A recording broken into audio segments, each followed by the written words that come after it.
suratun anzalnaha wa faradnaha wa anzalna fiha ayatin bayyinatin la'allakum tadhakkarun. Ikuti saya. Suratun anzalnaha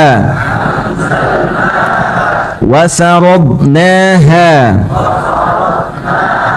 wa anzalna fiha وأنزلنا فيها آيات بينات لعلكم تذكرون. Bismillahirrahmanirrahim. Saya baca dulu dari paparan Imam Ibnu Katsir, baru setelah itu saya terangkan dari kaidah bahasa Al-Qur'annya. Yaqulu ta'ala, Allah subhanahu wa ta'ala menyampaikan dengan ayat ini, hadhihi, inilah suratun anzalnaha, satu surah yang aku turunkan. Kata Allah, satu surah yang aku turunkan. Saya baca dulu ya, nanti setelah itu saya terangkan. Fihi tanbihun 'alal i'tina biha wa la yanfi ma 'adaha. Kalimat ini ingin memberikan kepada kita penjelasan bahwa fihi tanbihun 'alal i'tina biha. Allah meminta kita memerhatikan seluruh surah ini, bukan satu dua ayatnya saja. Bukan satu dua kalimatnya saja. Kalau bahasa bebasnya, ini aku turunkan satu surah yang sangat penting. Perhatikanlah seluruh bagian di surah ini. Bahkan setiap hurufnya. Jangan kau kaji satu ayat saja, kau tinggalkan yang lainnya. Jelas? Walayan sima adaha. Namun demikian juga bukan berarti surah-surah lain tidak penting untuk dilihat. Artinya apa? Ya, Imam Ibnu Katsir ingin menyampaikan semua surah Al-Quran punya fadilah, punya keutamaan. Jadi kalau Anda ingin mendapatkan cahaya-cahaya tadi dalam kehidupan, yang pekan lalu saya sampaikan ada 10 bimbingan di surah ini secara umum. Kalau ingin mendapatkan pancaran cahayanya, maka pelajari keseluruhan ayat di surah ini.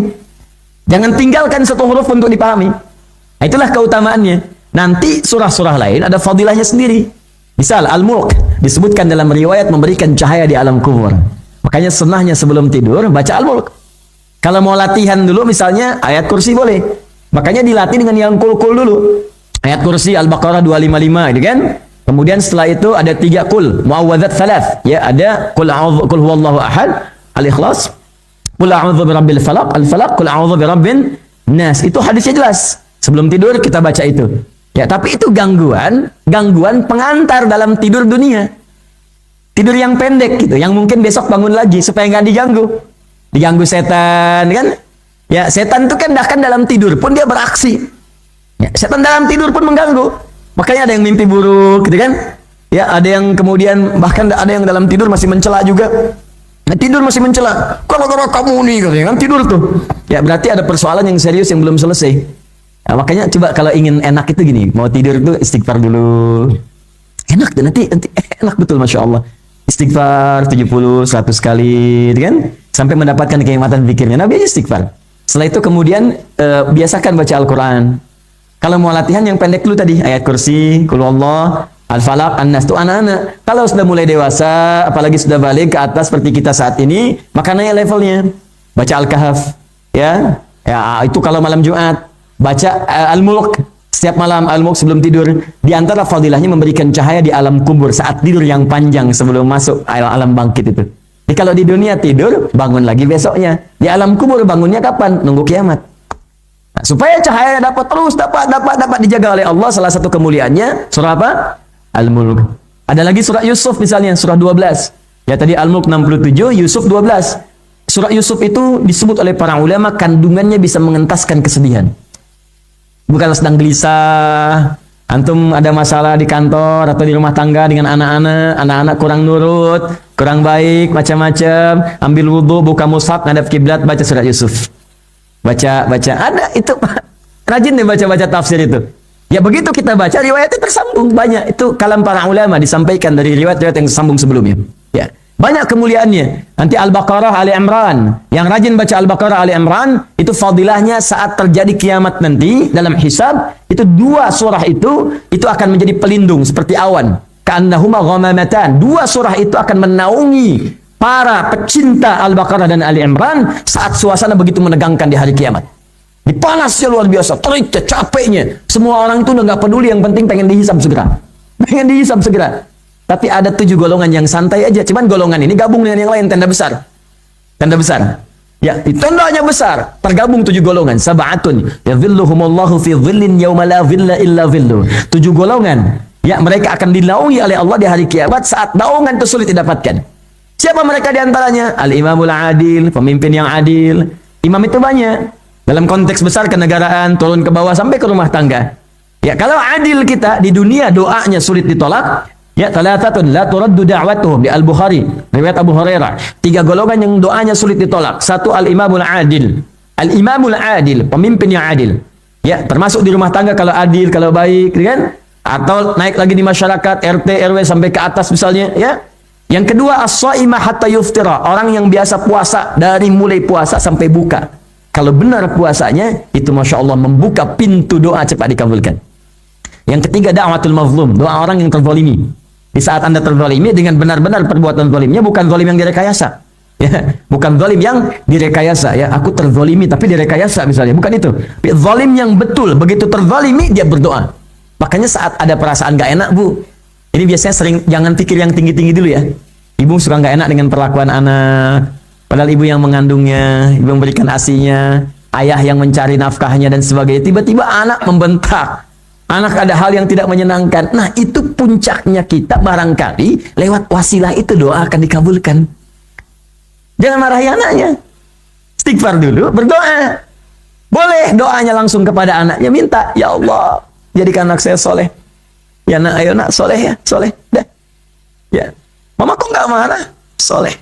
Itu marahnya mama. Soleh insya Allah. Sukses ya insya Allah. Ya Allah jadikan dia sukses. Ya Allah jadikan dia soleh. Ya Allah jadikan dia pengantar kepada kebaikan dia. Gitu caranya. Itu indah. Itu yang dikerjakan oleh seorang ibu itu. Sedang masak. Bapaknya terima tamu. Tamu kehormatan besar. Ibunya masak. Jadi masakan tuh. Tiba-tiba anaknya datang dari padang pasir main. Ini kisah nyata. Bawa pasir pak. Ya. Ke ibunya. Umi. Wah, disiram makanan pakai pasir. Bush. Astagfirullahaladzim. Saya tanya, kalau ibu jadi ibunya kira-kira responnya apa? Alimanehnya. Lihat kata ibunya apa? Anta idhab ilal haram takunu imaman fi. Nah, kamu pergi ke Masjidil Haram jadi imam sana ya. Kamu pergi ke Masjidil Haram jadi imam sana ya. Sampai sekarang, anak itu ketua Dewan Imam di 2 masjid suci. Masjidil Haram dan Masjid Nabawi. Karena peristiwa itu. Ya, dia adalah Syekh Abdurrahman As-Sudais. As-Sudais. Alhamdulillahi Rabbil Alamin. Tuh yang kadang agak mirip lah begitu gitu. Sudais. Itu doa ibu itu. Dari peristiwa tadi itu. Ya, ibu misalnya bisa aja kejadian di sini. Ya. Wah demikian, kamu pergilah ke tanah suci di imam. Ya kalaupun nggak di tanah suci, tanah kusir kan bisa al-hikmah gitu kan. Bismillah. Jelas ya? Nah, jadi setiap surah dalam Al-Quran punya fadilahnya. Karena itu belajar yang baik. Belajar yang baik, belajar yang benar. Nanti setiap kita ingin mengamalkan surah itu, lihat keutamaannya. Kapan baca Al-Mulk, kapan baca Al-Kahf, kapan baca Yasin, kapan baca Al-Baqarah, semua ada. Nah, An-Nur ini punya keistimewaan jika ingin mendapatkan bimbingan cahayanya. Jadi kalau sedang gelap-gelap, ya maaf, pikiran gelap, di kantor, tender kita diserobot orang, gitu kan? Terus udah mau lamaran, diambil orang juga, gitu kan? Ya pekerjaan kita dan macam-macam dan seterusnya. Maka bagaimana caranya? Cari cahaya. Ya, teruskan. Wa faradnaha qala Mujahid wa Qatadah. Sedangkan wa faradnaha yang dimaksud dengan kalimat faradnaha disampaikan oleh Imam Mujahid dan Imam Qatadah, ay bayyana al-halal wal haram wal amra wan nahy wal hududa. Yakni kata Allah, kami pun di surah ini akan menerangkan kepada kalian tentang yang halal itu mana, yang haram itu mana. Jadi nanti di ayat ini, semua ayat di surah An-Nur ini ya umumnya akan menerangkan kepada kita cahaya-cahaya untuk menunjukkan ini halal, ini haram. Kalau mau dikerjakan kita paham. Ya misal Anda mau cari pekerjaan nih, yang halal yang ini, yang haram yang ini. Bahkan jangankan cari pekerjaannya untuk mendapatkannya. Saat Anda berjalan pun mata Anda mulai memandang, nanti Anda akan temukan bimbingannya. Ini yang harus dilihat, ini yang tidak. Di jalan nih, ya, mau bekerja misalnya kan, cari nafkah atau mau cari pekerjaan pun, Anda lewat saja kan, kadang mata kita kalau melihat semua kan kelihatan. Ya, kalau pandangan kita masih jelas. Itu pun di ayatnya ada bimbingan. Kalau pengen dapat cahaya dalam pekerjaanmu, maka ini yang mesti engkau lihat, ini yang jangan dilihat. Indah. Ini halal, ini haram. Ini tinggalkan, ini lakukan. Do it, live it. Ya, ini kerjakan. If'al, la taf'al, jauhi ini. Baik, teruskan. Kemudian wal amru wan nahya. Di sini akan dijelaskan perintah dan larangan.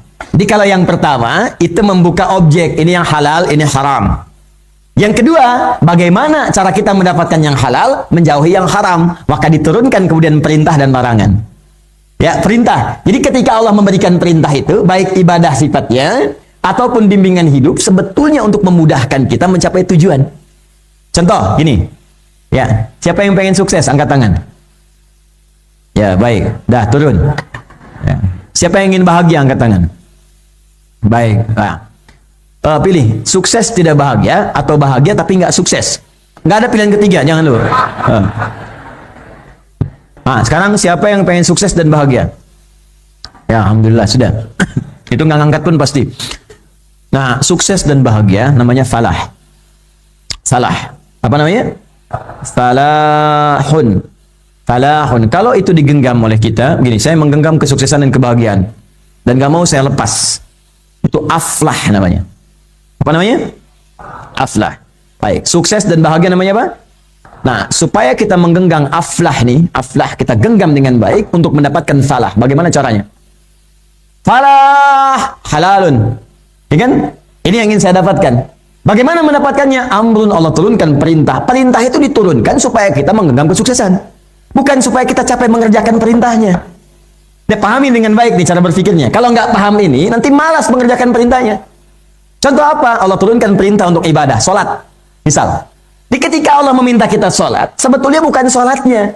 Tapi sholat itu wasilah untuk mendapatkan kebahagiaan dan kesuksesan yang kita inginkan. Makanya ketika kita diminta sholat, diumumkan dulu sebelum sholat, supaya kita termotivasi dan meluruskan cara berpikir kita yang keliru, sehingga tidak menjadikan sholat sebagai beban. Apa itu informasinya? 5 kali dalam sehari sebelum sholat, muadzin mengumandangkan, Allahu Akbar, Allahu Akbar, sampai ke kalimat, hayya 'alas shalah, ayo sholat, ayo sholat, ayo sholat. Diajak sholat, tapi kalimatnya nggak berhenti di situ. Mudah Allah kemudian mengilhamkan pada Nabi, mewahyukan, sampaikan pada muadzin setelah hayya 'alas shalah, la ilaha illallah, selesai. Tapi ada kalimat yang disampaikan untuk memberikan motivasi kepada kita. Ini yang saya maksudkan supaya kalian sholat. Dapat ini. Bagi saya nggak penting sholatnya. Kalian nggak sholat pun semuka langit dan bumi tidak akan menurunkan satu saya sebagai Tuhan, kata Allah. Tetap saya Tuhan. Cuman yang butuh sholat itu kamu, karena sholat itu wasilah untuk mendapatkan apa yang kamu inginkan. Bapak ibu itu ingin mendapatkan, misalnya, maaf ya, Anda ingin nasi goreng kebun sirih. Berangkat ke sana tuh. Ya? Apakah dengan sekedar, ya Allah, nasi goreng kebun sirih. Nasi goreng kebun sirih. Anda dapat? Tidak. Anda kan mesti berangkat dulu. Siapkan dulu kendaraannya, atau Anda pesan dulu. Dipesan kendaraan itu bukan ingin memberikan beban kepada Anda untuk bisa mengarungi perjalanan, bahkan kadang-kadang sampai macet. Ya, untuk memberikan kesulitan, bukan. Supaya dengan kendaraan itu jadi wasilah Anda sampai kepada apa yang Anda inginkan. Sholat itu perintah. Perintah itu diturunkan bukan ingin memberikan beban pada Anda supaya sholat. Anda nggak sholat pun Allah nggak rugi. Cuman setelah kalimat hayya 'alas shalah, Anda bertanya, kenapa sholat? Hayya 'alal falah. Aku ingin berikan kebahagiaan. Bukankah engkau menuntut kepadaku, ya Allah, berikan kebahagiaan di rumah tanggaku, berikan kebahagiaan di pekerjaanku, berikan kesuksesan dalam karirku. Sekarang Allah berikan jalannya. Ini manusia paling aneh di muka bumi. Minta, dikasih, nggak diambil. Aneh. Makanya saya sering katakan, sebetulnya nggak ada yang nggak dapat hidayah. Diberikan, cuman saat diberi nggak diambil. Anda datang nih ke pengajian. Ya, di pengajian misalnya dikasih aqua, dikasih makanan ringan, snack, kasih. Ya, panitia udah ngasih setiap orang kebagian, cuman Anda menolak, nggak mau ngambil. Tiba-tiba di jalan misalnya dehidrasi karena nggak sarapan juga lapar, pingsan. Ketika pingsan itu yang salah panitia atau Anda yang ngambil? Bukan panitia yang salah. Allah memberikan bentangan hidayah seperti sinyal di telepon kita. Terbentang semuanya, tinggal kita aja mau ngambil apa enggak. Kita harus jujur. Bukankah Anda saat menerima telepon, sinyalnya kurang, Anda sampai keluar nyari sinyal? Kan? Di sini sinyalnya kurang nih, ntar aku keluar dulu. Keluar nyari sinyal, Anda bayangkan. Di sana bilang, kenapa ente nggak beli telepon dengan sinyalnya? Nggak dijual. Ya keluar. Nyari, kan?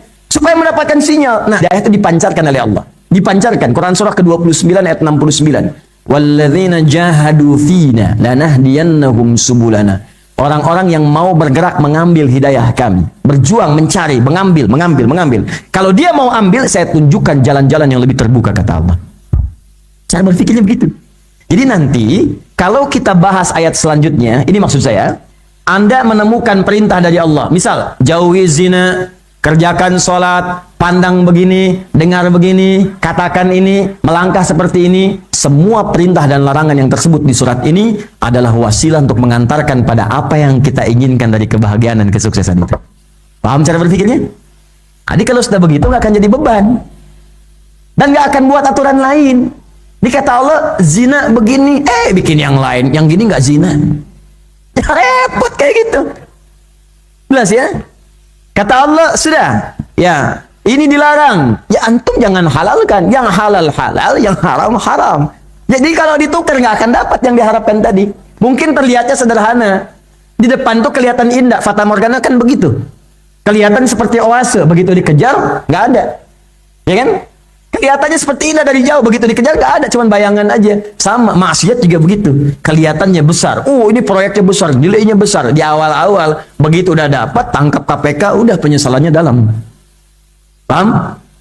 Baik. Teruskan. Waqala al-Bukhari, al-Imam al-Bukhari pernah menyampaikan. Al-Imam al-Bukhari saya pernah katakan nama aslinya Muhammad. Ya, siapa nama aslinya? Muhammad. Bapaknya namanya Ismail. Kakeknya Ibrahim. Nah, ini Masya Allah. Ini boleh Bu. Ini namanya tafaul Bu. Tafaul ya. Teman-teman namanya apa? Tafaul. Tafaul itu memberikan nama pada anak. Nama dengan orang-orang soleh atau para nabi sebelumnya. Supaya kita berharap doa di nabi itu mengantarkan anak ini punya perilaku yang meneladani orang soleh atau para nabi tadi. Ya. Ini Al-Bukhari ini menarik nih. Namanya Muhammad, bapaknya Ismail. Bukankah kakek Nabi Muhammad yang ke-29 Nabi Ismail? Bukankah bapaknya Nabi Ismail Ibrahim? Unik nih Bu, Pak. Ini Masya Allah, ini direncanakan apa memang seketika gitu kan? Kakeknya Ibrahim, punya anak Ismail. Ismail punya anak Muhammad. Bukankah Muhammad ke Ismail ke Ibrahim satu turunan? Ya, coba deh kita ingat-ingat lagi. Masih ingat? Muhammad sallallahu alaihi wasallam bin Abdullah bin Abdul Muttalib bin Hashim bin Abdul Manaf bin Qusay bin Murrah bin Kilab bin Ka'ab bin Ghalib bin Fihr bin Malik bin Nadar bin Kinana bin Khuzaimah bin Mudrika bin Ilyas bin Nizar bin Mudar bin Ma'ad bin Adnan bin Adri bin Muqawwam bin Nafur bin Tari bin Ya'rub bin Yasyub bin Nabit bin Ismail alaihissalam bin Ibrahim alaihissalam. Ayo ulangi. Ya. Nah, nyambung. Muhammad, Ismail, Ibrahim. Makanya itu mendapat keutamaannya semua. Ya, Ibrahim dengan sifat ketegarannya tegar. Begitu ayahnya meninggal, Al-Bukhari kan meninggal ayahnya. Ya, dalam usia kurang lebih 2 tahun. 2 tahun meninggal, 4 tahun matanya buta. Al-Bukhari. Ya, kemudian Ismail, itu kepatuhannya kepada orang tua tinggi. Bukankah Ismail itu dengan ibundanya Hajar berjuang kan? Dia begitu bapaknya meninggal, Al-Bukhari kecil dengan ibundanya, single parent Bu ibundanya. Tapi sifat ibunya pun itu meniru Sayyidah Hajar. Nggak kecewa, nggak ada tuh kecewa. Kalau Allah sudah tetapkan saya berada di sini, walaupun ditinggalkan oleh suami Ibrahim alaihissalam, kalau Allah yang perintahkan, pasti Allah nggak akan sia-siakan. Maka semua pikiran buruk dibuang, yang baik-baik dimunculkan. Membuang yang buruk, sehingga yang baik yang muncul disebut tasfiyah. Kalau itu dilakukan, muncul baiknya disebut sofa. Maka naiklah ke sebuah bukit dengan pemikiran yang jernih. Allah nggak mungkin sia-siakan saya. Maka bukit itu disebut dengan bukit sofa namanya. Jelas? Makanya kalau ada sesuatu terjadi, prasangka baik dulu pada Allah. Keluarkan. Ini single parent. Anak saya, suami sudah nggak ada meninggal, anak kemudian buta, nggak ada yang sia-sia. Allah pasti berikan yang terbaik. Dia ingat pesan suaminya, anak kita mesti menjadi warisan para ulama, warisan para nabi. Titipkan. Jadikan dia seorang berilmu. Jadikan dia orang dekat dengan Allah. Maka disiapkan, dikirimkan dengan doa-doa. Ya Allah, jadikan dia walaupun mata tak melihat, hatinya terbuka. Apa gantinya? Mata tak melihat, tapi hatinya begitu tajam. Setiap disebutkan satu bacaan, itu seketika sampai dalam jiwanya tanpa diulang kedua kalinya. Titik komanya sama. Sampai titik komanya. Itu Al-Bukhari kecil. Jadi kalau dibacakan bukan satu huruf ya. Nih, satu lembar. bacakan sekali, diulang seketika. Sekali diulang. Maka dikirimkan kemudian ke sekolah, kutab lah kalau dulu itu. Masuk belajar, dengan syekhnya dibacakan dengan surah Qaf pada saat itu. Begitu dibacakan, syekhnya cuma nguji aja. Man hafiz, siapa yang sudah hafal, kata syekhnya. Tiba-tiba anak ini usia 4 tahun yang paling kecil di halaqah itu angkat tangannya. Hafidtu ala dhahri qalbi syekh. Saya sudah hafal dalam jiwa saya, hafal dalam kepala. Itu kalimat yang benar. Bukan hafal di luar kepala. Kalau di luar kepala masih di luar, belum masuk. Ya, hafal dalam kepala saya. Coba bacakan, iqra. Ta'al ya bunai, maju, nuntun, meraba-raba. Ke depan suruh baca. Begitu dibaca, bacaannya, makhrajnya, sifat hurufnya sama persis dengan syekhnya. Maka syekhnya fata'ajaba syaikhu, maka kagum syekhnya dengan beliau, kemudian mendoakannya dan mengatakan minal an tadrusul hadis. Mulai sekarang anda belajar hadis. Karena beliau paham Quran itu mudah dimudahkan bagi Al-Bukhari kecil. Ya, maka diminta hadis karena nggak ada jaminan kemudahan untuk hadis. Maka pulang kepada ibundanya, pulang berkata, "Ma, tadi ada begini, ibunya senang." Maka kata anaknya, "Uridul hadis. Saya sekarang pengen belajar hadis." Kata ibundanya, "Iktafi bil Quran, cukup dengan Quran dulu karena kamu ada keterbatasan." Kata anaknya, "La uridul hadis." Tidak, saya pengen belajar hadis. Karena dia yakin dengan amanah gurunya. Gurunya ini kalau ngarahkan ini insya Allah benar. Orang tua ditaati, guru pun dipatuhi. Saya pengen hadis lah. Hadis katanya. Maka merabak jalan masuk ke kamar, ibundanya melihat, terenyuh hatinya, ibundanya masuk ke dalam kamarnya, hamparkan sejadah, sholat, kemudian berdoa kepada Allah.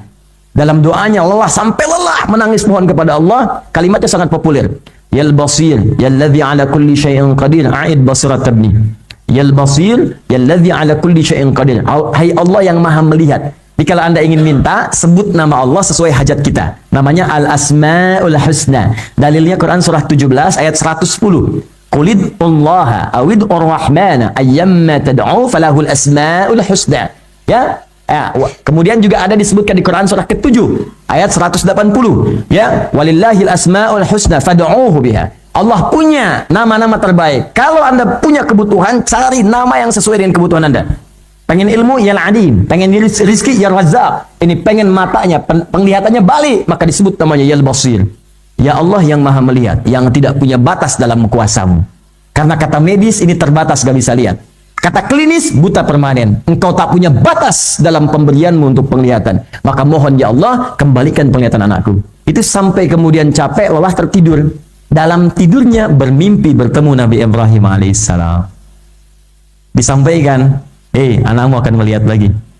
Gitu. Nah, saat itu sedang membacakan dari tertidur, bermimpi, Al-Bukhari kecil mengulang surat Qaf tadi sampai ayat 22. Lihat. Ini indah sekali. Jadi ada korelasi. Jadi kalau ibunya dengan anak itu nyambung, ayah dengan anak nyambung, ya ada roh yang satu kemisi, satu jaringan, rohun mujannadah. Ya, kalau dalam bahasa ungkapan orang Arab demikian.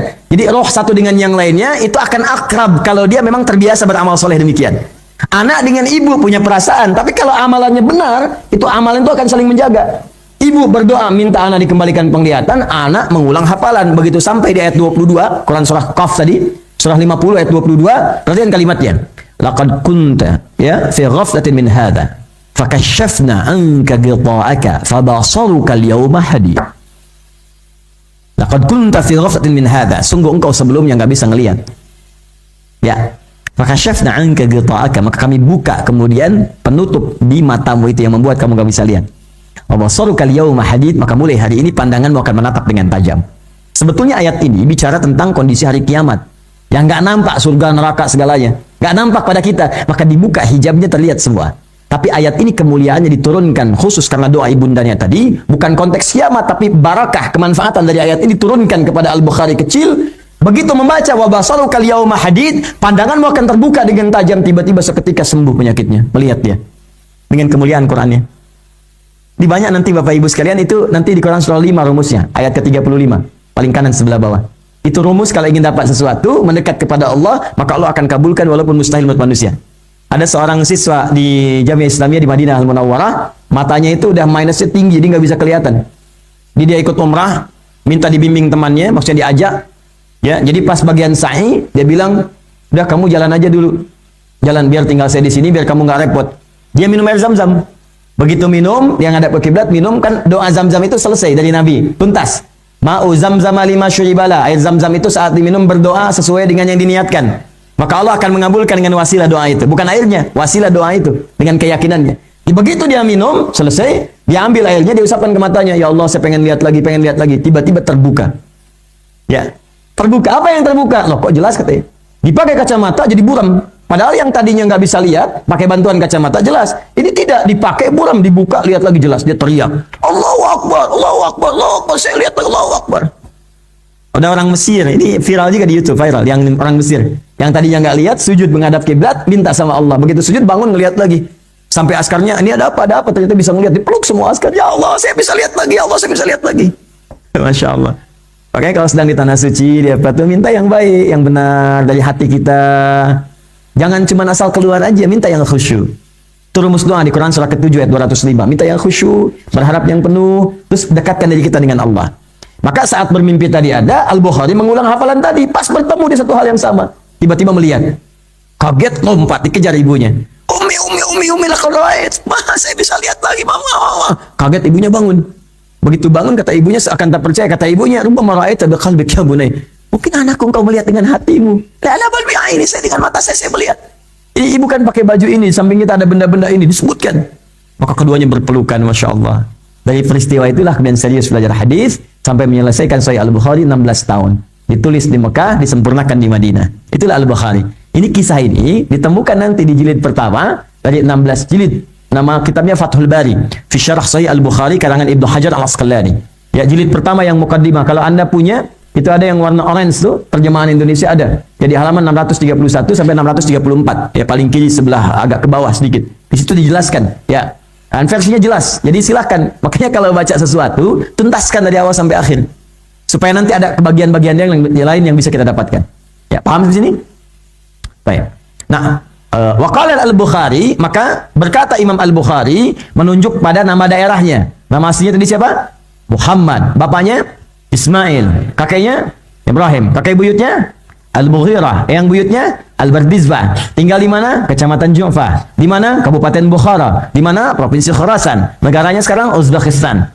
Karena berasal dari Bukhara, maka ingin diperkenalkan saya dari Bukhara. Allah berikan keutamaan, saya kenal Islam, maka tambah alif lam di depannya. Al-Bukha, ujungnya ganti dengan i. Al-Bukhari.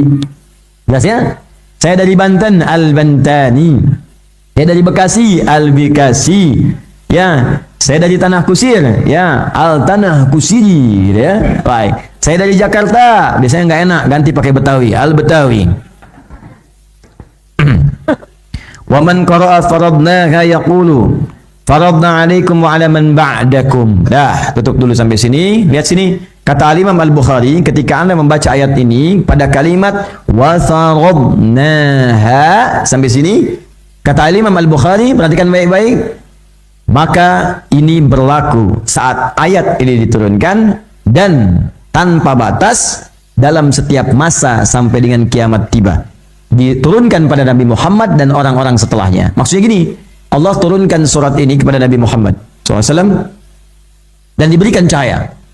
Bukti paling gampang, zaman Nabi kan jahiliyah sifatnya, ya kan? Di tingkat keburukan pada titik terendah itu di zaman jahiliyah. Pencuri paling hebat, jahiliyah. Pembegal paling profesional, jahiliyah. Pezina paling hebat, jahiliyah. Yang sekarang amatiran semua, ya. Pembunuh paling hebat, jahiliyah. Tapi begitu diturunkan surat ini, semua dapat cahaya. Tiba-tiba dari jahiliyah bertransformasi menjadi khair ummah, umat terbaik. Sampai turun Quran surah ketiga Ali Imran ayat 110. Kuntum khaira ummatin ukhrijat linnas. Kalian itu umat paling baik yang pernah lahir di bumi. Masya Allah, yang pernah lahir di bumi. Yang tadinya titik terendah, teman-teman, berubah. Bisa sering katakan, hey, kalau ada yang vonis Anda sejelek apapun, Anda masih bisa berubah. Karena ada orang yang pernah lebih buruk dibandingkan Anda, dan dia jadi orang paling baik di muka bumi yang pernah diingat. Anda pernah mabuk, ada yang pernah lebih hebat mabuk dibanding Anda. Kalau nggak mabuk sehari, nggak enak rasanya. Paling minimal 5 kali dalam sehari.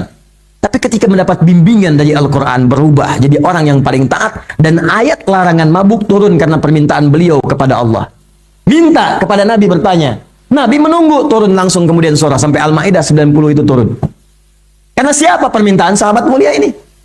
Ya, ada yang paling hebat jadi jagoan, ada. Preman paling banyak jahiliyah, pezina banyak, pemabuk banyak. Tapi ketika diikuti jadi. Makanya kalau ada yang memvonis Anda dengan keburukan, sudah, nggak usah pesimis. Ada yang pernah lebih buruk daripada saya, belajar Al-Quran jadi baik. Maka Anda pun berpeluang lebih daripada itu.